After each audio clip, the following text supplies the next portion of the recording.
Alrighty, we're getting set up here. Happy Friday, everyone. My name is Sarah, for y'all who do not know me, and you can take a look at my plaque of credentials, and my alphabet soup is what I call it. I'm a licensed clinical social worker and addiction specialist. So I go live every Friday to kind of bring y'all into kind of my world of, okay, what does a therapist, clinical addictions specialist actually do? What can they help you with? And today I want to talk a little bit about what it's like to live with anxiety. It is a tricky thing. But before I get into that, I just wanted to take a moment to really have y'all connect with, like, okay, what does anxiety mean to you? Because I think that is a very broad, it's a broad term, and it's very specific for the individual. And when we're talking about anxiety, when people come to therapy, like, there's this connotation of like having anxiety is a bad thing. And I'm going to go ahead and premise this with anxiety is a natural thing. How I talk about anxiety is that we, as human beings, we have this internal alarm system, just like you call ADT or whatever alarm system that you have for your home. This is a home in itself, and anxiety is that alarm system that is built into how we operate. And it's supposed to tell us, hey, someone's getting too close. And if you have a car, if you got one of those real new cars these days where it has a buzzer for everything, it probably cause you anxiety, but that's that car's alarm system. And you as the driver, excuse me, you as the driver need to be alerted to what's going on. And so when I talk with people about anxiety, it can look very different. And then there's also a lot of variations of what anxiety can be for different cultures, different classes or socioeconomical. Like, there's different things. Every person is different, so everyone's going to have a different outcome, a different like presentation of what anxiety actually looks like. So take a moment, really, is like, do you know what anxiety actually feels like for yourself? And that is a place to start, because there's some people who don't even realize they have anxiety. And when I use the word anxiety, I'm not saying as a diagnosis, I'm saying as a concept of something to pay attention to, that alarm system going off. Now, when we go into the area of like when you come to therapy, what happens, and diagnostics, right? I am a professional who I'm trained in diagnostics. I can make a diagnosis of generalized anxiety disorder. And then there's a plethora and a spectrum of anxiety-based disorders that, they can go from generalized anxiety to then you've got some mixed diagnoses of like depressive disorders, and with mixed anxiety symptoms, you've got obsessive compulsive disorder. So there's an array of different type of anxiety disorders. And one of my personal professional missions in life is to break that stigma around a diagnosis, because when we stigmatize something, we unintentionally attach to it because we resist understanding it. And when we resist, we attach, and we create anxiety for us. So why I wanted to talk about this today, though, so to kind of dive a little bit deeper, is because I have been quite anxious today. And talking about it can be helpful, but it's not honestly the go-to. A lot of the times when I have clients who they come into a session, they're very anxious or overwhelmed. Overwhelm is a variety of and type of anxiety, but it's a little bit more, getting a little specific. We don't necessarily have to, but when I don't always make people talk about it right away, because there's this understanding of, if you can figure out why you're anxious or what's causing it, what triggers it, that can be helpful. but that also is a lot of work. So when you're anxious, probably the way that I go about it as a clinician is I need to de-escalate the situation first. So because if we're going into a high anxiety or stressful situation and are trying to do more stressful work, that can be detrimental for the long-term recovery of how people live with anxiety. And it also can complicate and burn out the support system of someone who is trying to support someone with anxiety. So, one of the first things of like, okay, well, what's pretty common about anxiety? So, you see it a lot of the times you won't see it.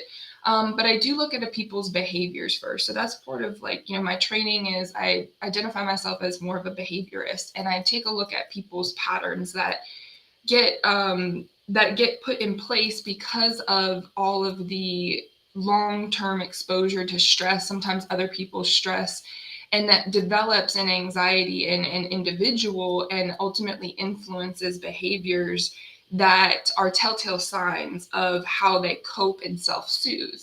So for me, and I'll just use my life as an example, and it was eating. Food for me was it's still a lovely coping skill. I love food. But I go to it. But before I actually understood my own anxiety and my own brain and how it was working, I was going to food without any intention, and therefore it wasn't actually helping. It was short-term gratification when I really needed a long-term solution. And sometimes those don't mix very well because the body is just wanting, like if the alarm system in your house is going off, if the fire alarm in your house is going off, you do not want to sit there and listen to that blaring noise. So very quickly, and very commonly, this is literally like it's kind of a combination of what your body's supposed to do, but then also just what other choice do we have? We got to shut the alarm down so quickly that we realize it works, so therefore we don't ever really look for a better way. And so we start getting very attached to short-term gratification, where your body calms down momentarily or long enough where you can get to another period in your life and do things and be productive, but you're operating off of a pretty shaky foundation. And so a lot of that happened with my story of like, I grew up in a unintentionally, I do premise it with being an unintentional stressful environment because I was a product of a divorced family. No one really knew the degree of stress that they were actually experiencing when someone goes through a divorce, and then the pressure that puts on children to have to navigate a household, right?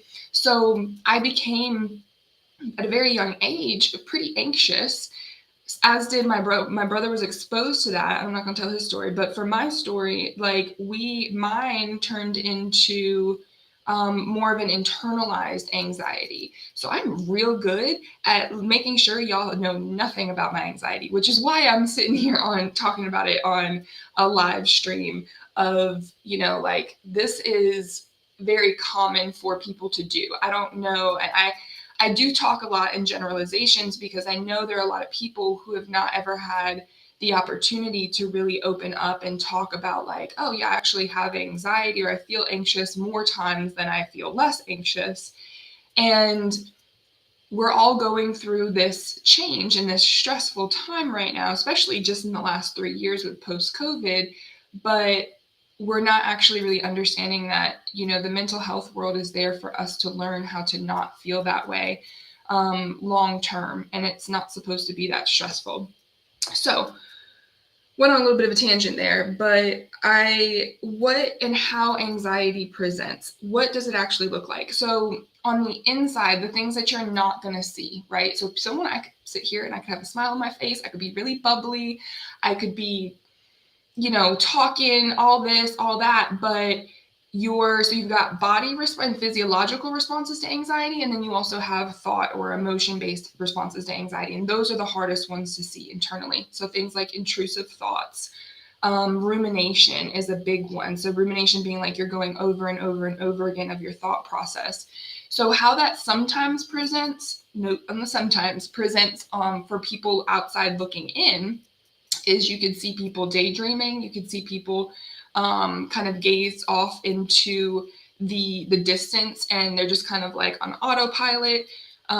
Dissociation, which is kind of like that autopilot, but a lot of the times people can dissociate and it can actually be functioning. That's it's scary, but hopefully a lot of the times it's not during something that is actually going to put them at risk. But you can see people, a lot of times they get fidgety. I talk with my hands a lot, but a lot of that is really just because I'm kind of used to it. It's a habit at this point. But you can see people get very fidgety, like whether it's with a fidget spinner or their knees bouncing. And sometimes that anxious feeling isn't actually present, but it's created a behavior. Knee bouncing is especially one of them. It's created a behavior that doesn't always have that much warrant to how something to pay attention to, but it reinforces an automatic response for the body to think that you're coping with anxiety. So I've been a knee bouncer. Sometimes this is where your behaviors become your way of not only just paying attention, but your way of coping.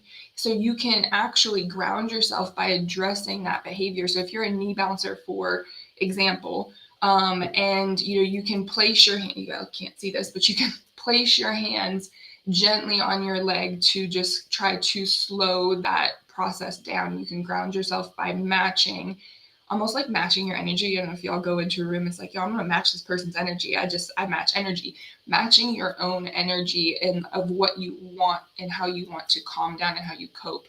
That's something that you can do. But those are still some of the things that, of outside looking in, someone who's going through an anxious moment may be doing. I had mentioned eating. So think about this on a spectrum, right? And a lot of the times, like I said, I talk in generalizations because we tend to group ourselves. Anxiety is almost an extreme for ourselves individually. So it tends to cause us to go to an extreme reaction or end of the spectrum. And so you see a lot of people who are very closed off, was what we were just talking about, of being closed off and you can't really tell, or you can see someone on the other end of the spectrum completely wide open and they are busy. They're like, I don't mean just like busy, productive, like in the day. I mean like fast-paced speech, flighting thoughts, just going, run-on sentences, I think a lot of people are learning the term of what manic is. It can present very manic, but it doesn't necessarily mean it's a manic episode. It means that they're definitely anxious, and what I'm going to get to in a moment is, as a support system, what can you do? But that's just kind of maybe some of the things that you would end up seeing.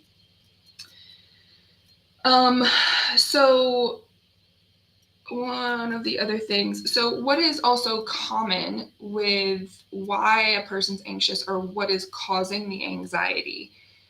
This is one that I think everyone should know at this point, but I'm gonna go ahead and act like we don't. Comparison, I think it's a pretty common saying that I've seen a lot, is comparison is the thief of joy, which is great. I think that's, a really catchy tagline to remind us, don't compare. Well, on the flip side, it's not that easy. It's not easy just to be like, okay, I'm not going to compare myself, because we never tend to really break down, because anxiety is so present in the moment that we don't break down, like, how are we comparing ourselves? How did we even get here? That to identify comparison as the trigger for a lot of anxiety. And because it's also a very expansive exploration sometimes.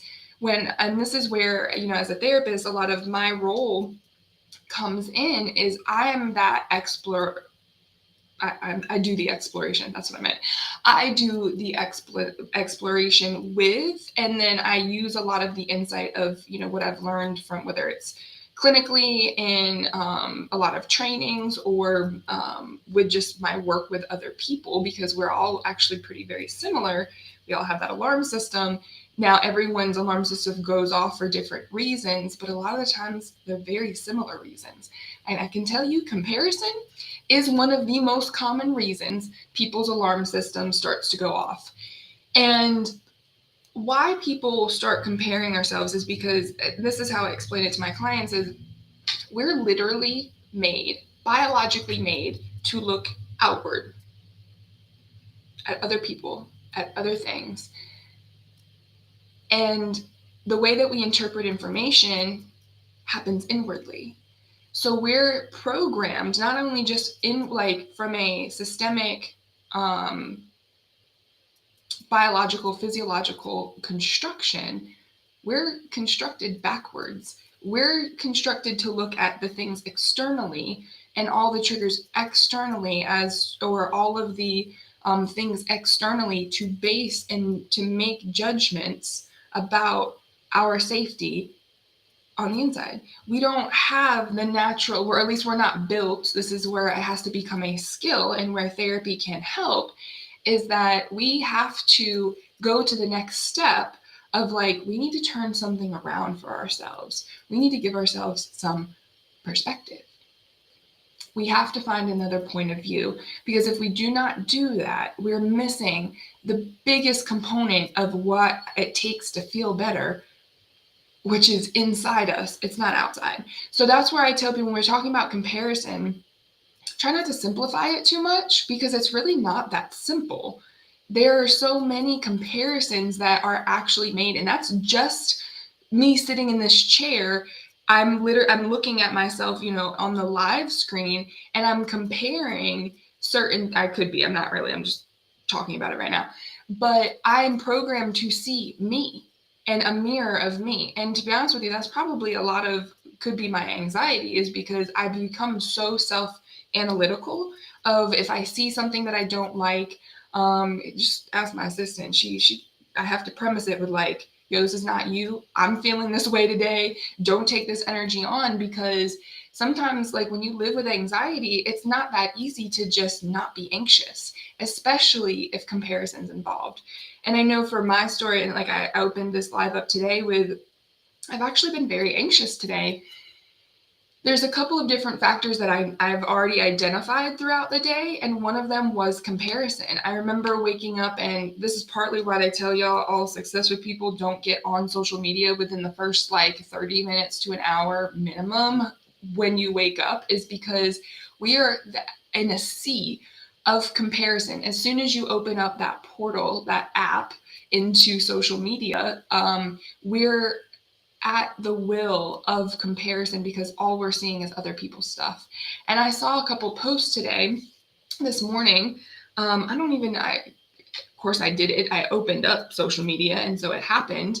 But I ended up attaching to like, oh, I had that idea. I wanted to do that. I haven't done it yet. Why haven't I done it yet? And I triggered my own rumination. I could feel it, and I felt, and this was like all before 7 a.m. So I just set the tone for my day when I woke up, and I allowed myself to be exposed to the one place that I know that one of my stressors and my triggers lies, and that is comparison. Like, we're built to do it. That's what helps us stay safe. It's one of those skills, honestly, that helps us discern what's going to keep us safe. We have to make a judgment about our safety. This is where stereotypes can get in, kind of, we can build off of. And it really all starts with the comparison. And it's built off the associations that we have in our life, and what we've had in our life. So this is where, comparison. What else do I want to say about comparison? It sucks. If you're not comparing yourself to other people, which I think is it's a very common thing, but you'd be surprised at how much we miss how much we're comparing ourselves to ourselves. I just kind of spoke a little bit on this of like, when I look at I stay on a screen for the majority of the day. And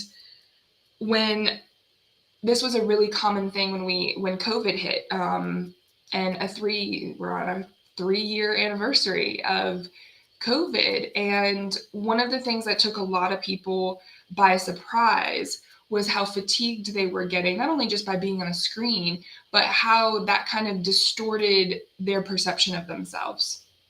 And looking at themselves all day, this happened, I actually experienced this myself. I ended up having to put um, a post-it note over my like the little window where I saw myself on the Zoom calls or the Google calls, because I use Google. And because that really buffers the brain's ability to process, we're naturally going to look at ourselves. We're naturally going to want to look at ourselves. We're very egocentric by nature.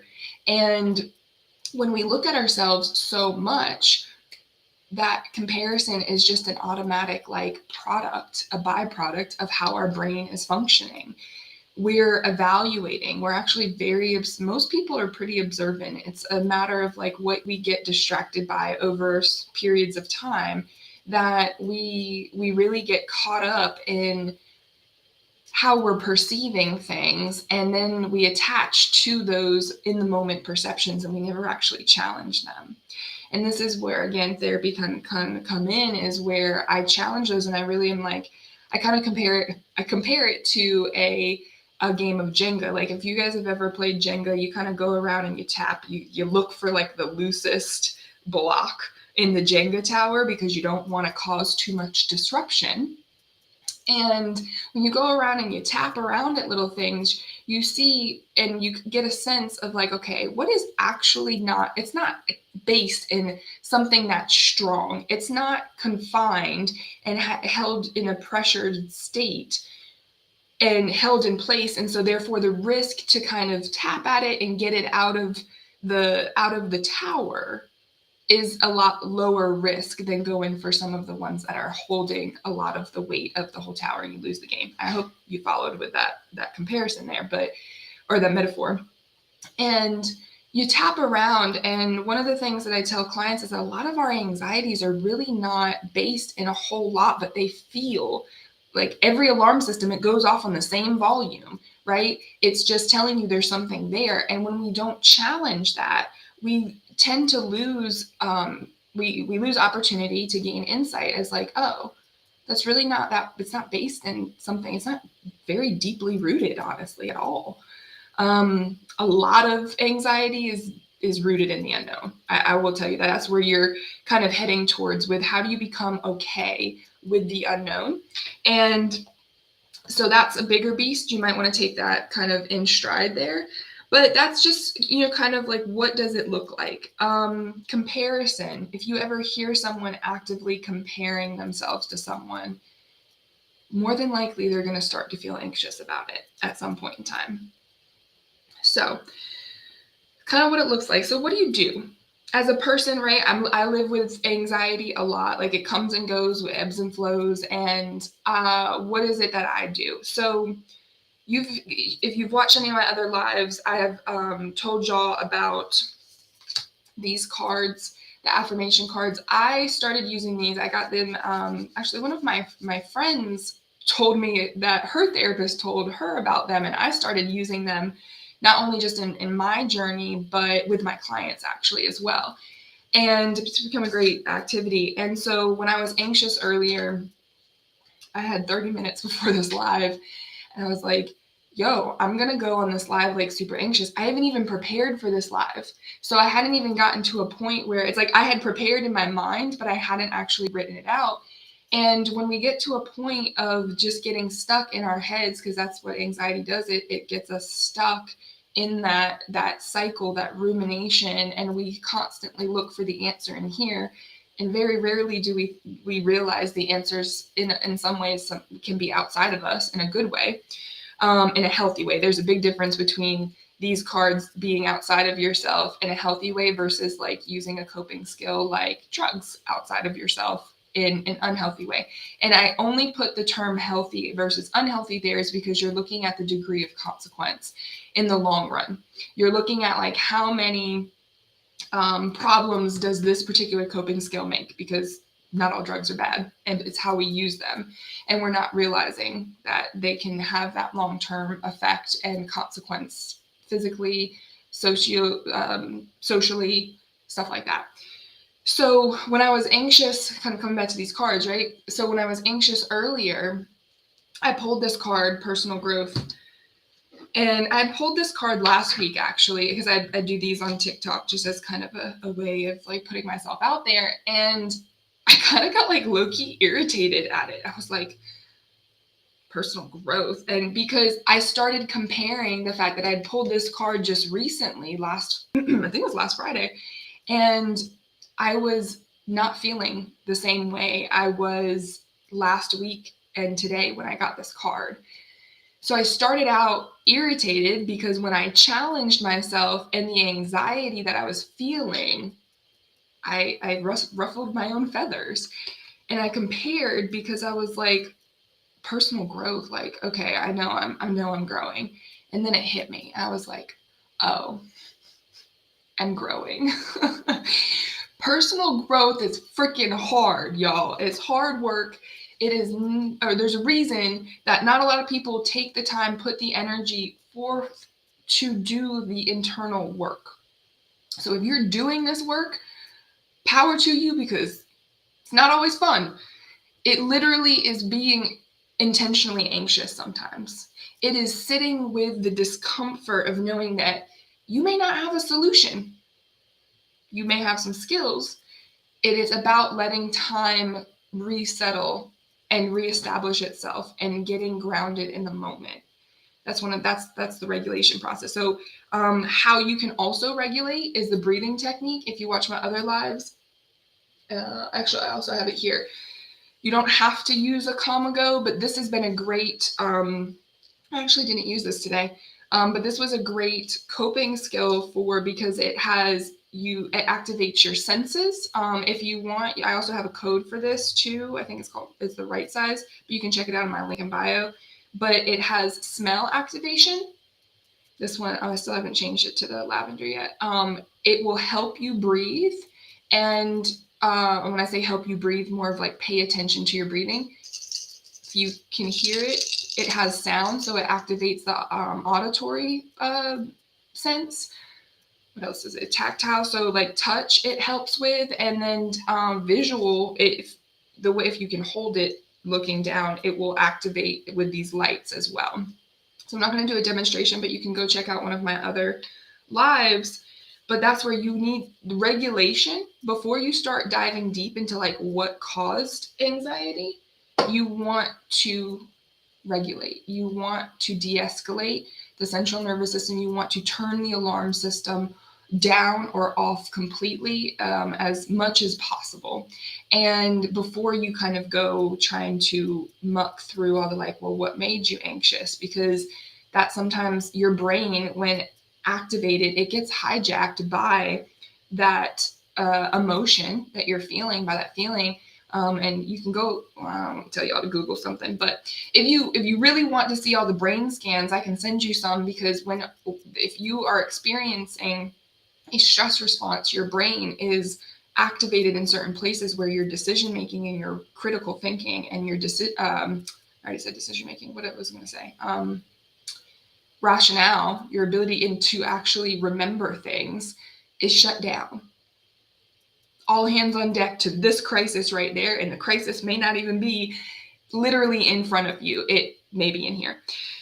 So these cards, going back to these cards, I got a different interpretation from it today. I started when I got irritated with it, but then by the end of it, I was like, you know what?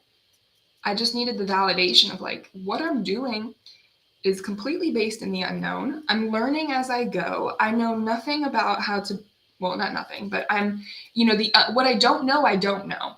And what I will know, I'll know eventually, because more than likely because I've had to learn this system for myself of how to like, okay, de-escalate the anxiety, take a break. I ended up going and standing outside for 2 or 3 minutes and just breathing, because I was sitting here at my desk and I was looking at everything and I was like, anxiety, let me go. So taking someone out of their environment and just shifting it a little bit can also help de-escalate the scenario. And it ended up calming me down to the point where I'm not talking about my own anxiety and crying in front of y'all, because that would make me even more anxious. I'm good with being vulnerable and showing if it happens, it happens, but I don't want to do that all the time. It's not really great for people to like listen. So those are just some of the things that you can do, the individual can do to remind yourself, like, and a lot of this is planning. You have to be prepared that when you de-escalate the situation, you're not getting rid of anxiety, you're just getting back in the moment. Then you kind of have to do a little bit of a deeper look at how you got to that point. And you can do it in therapy, but you can also do that on your own. Also take this moment to say that I have finally been able to release my app with my resource library in it. So there are some things that I give my clients in a centralized place for y'all, so you don't have to go Google what to do when you get anxious. Please don't Google when you're anxious, because it likely is going to make it worse. And you can go into my app and into the resource library and take a look at some of the different worksheets that I have there.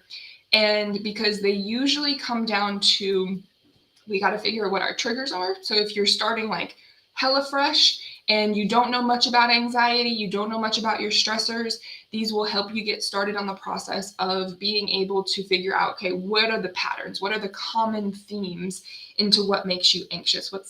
So is it like, if it's your house alarm system, is it the stray cat or the raccoons trying to get into your trash that keeps setting off the alarm system? Because if that's the case, you can put a preventative measure in place that will help reduce the alarm system going off for that reason and not be a false alarm. Because you really just want the alarm system to go off when there's a real threat.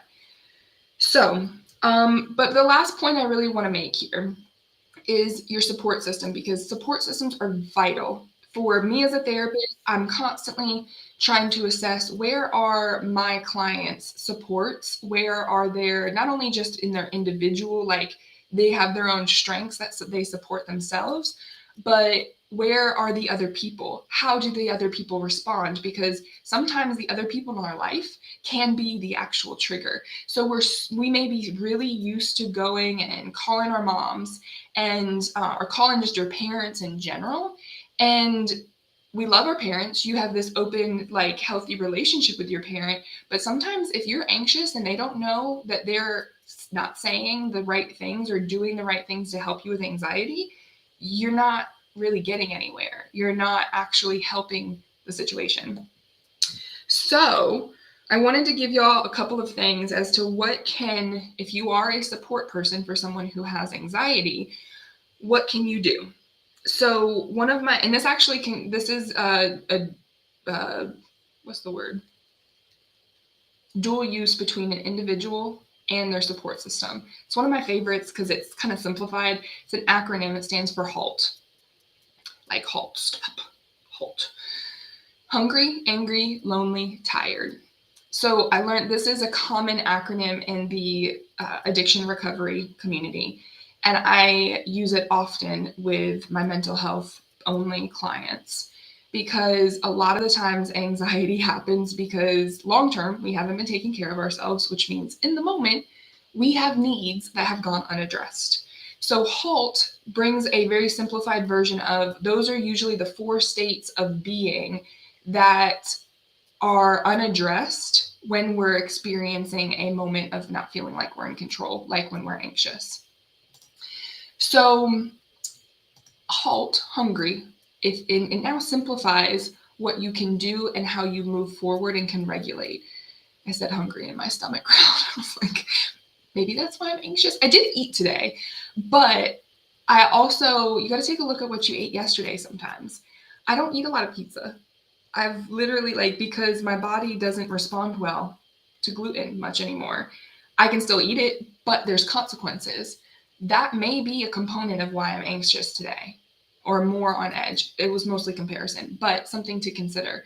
If you have not eaten anything in that day, that needs to be your first step. Not only do I just love snacks in general, but when I had an office, one of the main things that I kept in my office was just small snacks that were, allergy friendly, gluten free, something that a lot of the times people could just grab because people are coming to me with anxiety and they will forget to eat.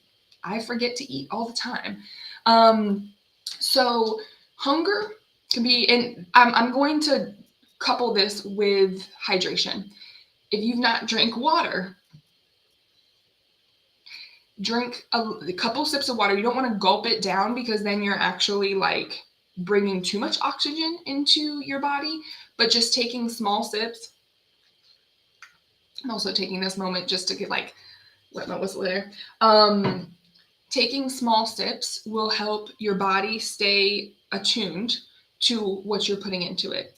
Not only is it healthy, but it is also grounding you at the same time. So that's where food is, that it has that duplicitous, like, and very complicated relationship, but that's a talk for another time. So what, hungry, angry. So anger is more of a focus on emotion, but it can also help and kind of narrow down like, oh yeah, if I'm anxious, sometimes a lot of times I may be angry over something and I don't know how to express myself. Or you may not even really realize that like feelings can get very misconstrued, especially if you've never built an associative like dictionary of like how you understand your own reactions. But if you're angry, then you have a more centralized step to de-escalating the anger. So same thing with what we've been talking about with anxiety. You can breathe. I do sometimes recommend that people hit soft things. Hit soft things only, not hard things and not people, not things that will hurt you.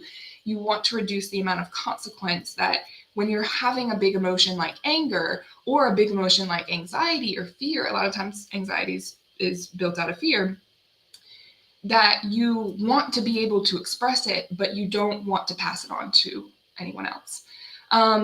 Lonely, that's it. I'll be honest with you, this one's a pretty challenging one, but one of my best recommendations for like if you identify that you're not feeling in control because you're lonely, you're down, or you can be anxious because you're just missing contact, shoot a text to someone or pick up the phone and call. I know that's really hard and difficult sometimes, but if you happen to have your support system, like maybe they can prompt you to call, text your therapist. Not everyone can text a therapist. I do allow my clients to have the ability to do that. But anyways, point being, we can create pathways and steps in preparation to make sure that our anxiety does not get so far out of control.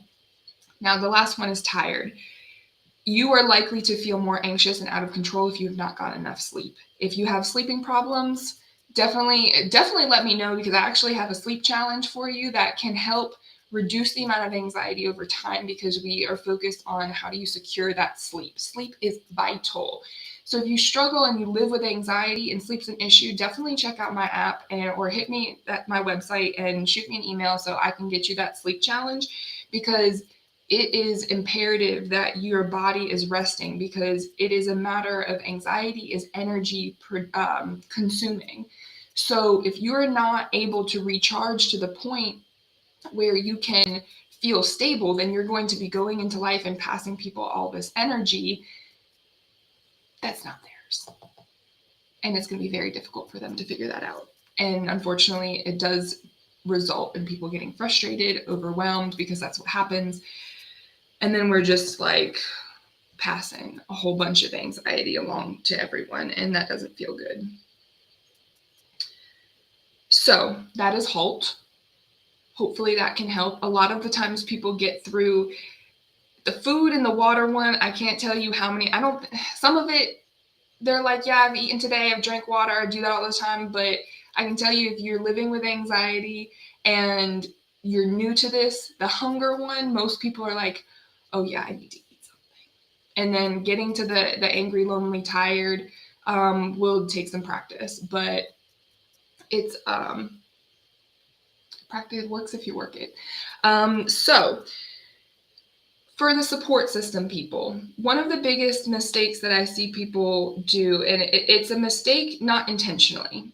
I want to give y'all credit for that. And I make this mistake as well because I am a problem solver. We want to fix things. And someone's anxiety is not something to fix all the time. We have to let people experience what they need to experience. And becoming a listener or actually helping them kind of like they want to talk about it, just be like, tell me more. Like, you know what, I bet that's really hard.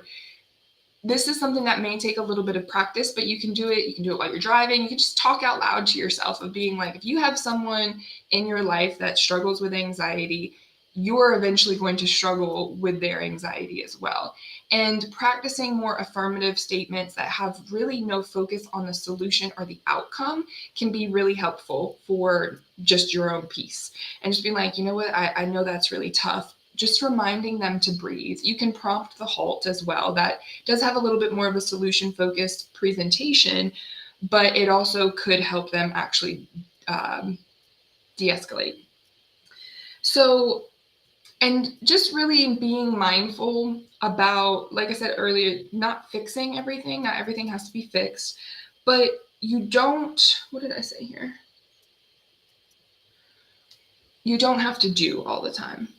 Just being present and being silent with someone, sometimes that's all they just really need to feel a stable energy around them because they feel uncomfortable. They feel out of control. And practicing not doing anything is a challenge. I'm kind of upping the ante on y'all on this one because I'm like, it is tough. It is tough to be present for someone who is not doing well. They're not I mean, it's not like they're in a bad, position because everyone can get anxious, but it's very uncomfortable to sit around someone who's uncomfortable. Have you guys ever experienced that? Like, have you ever been in a place where you can just feel someone's disruption? They may not be doing anything, but you can tell they are pissed. You can tell that they are not doing well, and you can just sense it, right?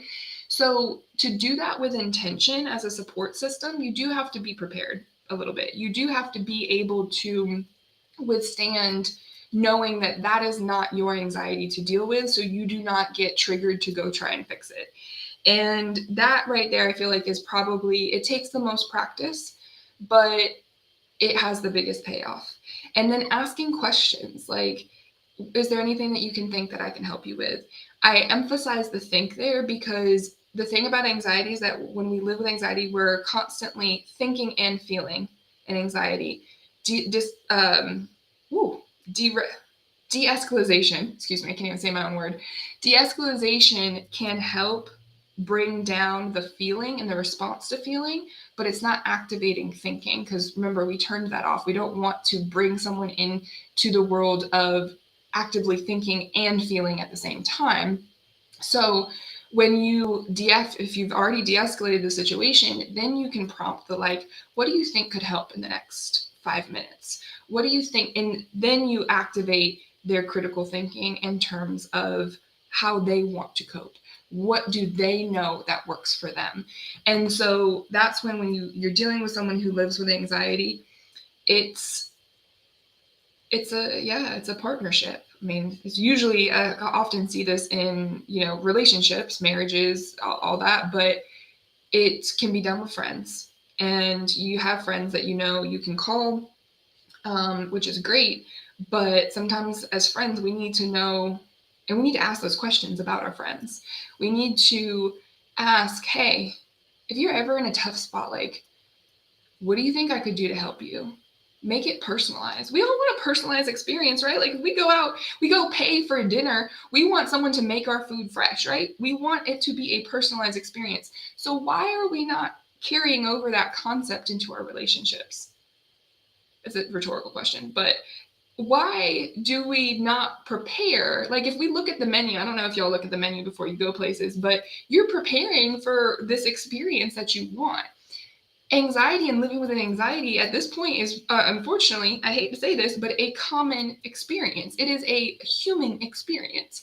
So I'm going to challenge y'all to this. How can you start getting in preparation mode within your relationships? How and who, this is probably more specific, who are those people that you need to prepare for? It's not a bad thing. It doesn't mean that they're a lot. It doesn't mean, but it's going to feel that way if you don't realize that you as a support system can be doing some work to prepare for the people who take a lot out of you, because that's your energy. That's your responsibility at this point. If you're not prepared, and I say this with all the due respect because it's a lot of work, but if you're not prepared to put yourself around the people that take a lot of energy out of you, it's not their responsibility to put it back in and to help you prepare unless you ask them. It'd be like, hey, but that's the preparation, right? So take a moment. This is going to be the challenge. I'm going to kind of wrap it up here. This is going to be the challenge that I put out there to y'all is check in with yourselves. What is anxiety to you? What does living with anxiety mean in your life? It may not be prevalent. It may not be something that you struggle with. You may not be me. You may not have to go to therapy. That's okay. But what does it mean to you? Because you need to know a little bit more about what it means to you before you can understand and prepare how it means something to someone else. And so my challenge to you is not only just the preparation. Anyone who wants a little extra credit that doesn't really get any reward, you're just going to, actually it does get a reward. It's just not coming from me. It's going to be coming back to you energetically, is check in with that person. Check in with the person that you know that can get a little anxious and be like, hey, how's your day going today? Sometimes just checking in on someone can actually just ground that, even if it's a text message. You don't have to, have a 2-hour phone call, but that's part of the preparation is like, give yourself only 5 minutes. Just be like, hey, I just wanted to call you for a couple minutes. I had before I started insert hypothetical, meeting that doesn't exist if you need an excuse. But I just wanted to check in with you. I had you on my mind. I had you thought, because just checking in with that person that lives with anxiety can make all the difference to not actually lead them to an anxious moment. They tend to be unintentionally and intentionally the strong people. So checking on your strong friends, because life can be hard carrying a lot of things. So yeah, I'm going to kind of leave it there for y'all. I thank you for tuning in, whether you're live or whether you're going to go back and watch this whole, what are we at, 46 minutes? My goal is to keep it under 50 minutes. So this was one of my longer ones probably because living with anxiety is a very complicated topic and it takes time. It's not just one time to prepare. It is a preparation process over the long term. If you do want the link to the cards, they're linked in my bio, they're in my Amazon store, really great, or they're at Target. I actually see them at Target quite often. And yeah, check out my app because the resource library there, if you're in a place where there's some de-escalation skills there, but there is also a lot of my worksheets that I give people to start doing some of the preparation work behind how to decrease the amount of anxiety that we end up living with. So thank you guys for tuning in. This was Living with Anxiety and what you as an individual and your support system can do about it. So make sure you check me out and I'll be back next Friday. Have a good day.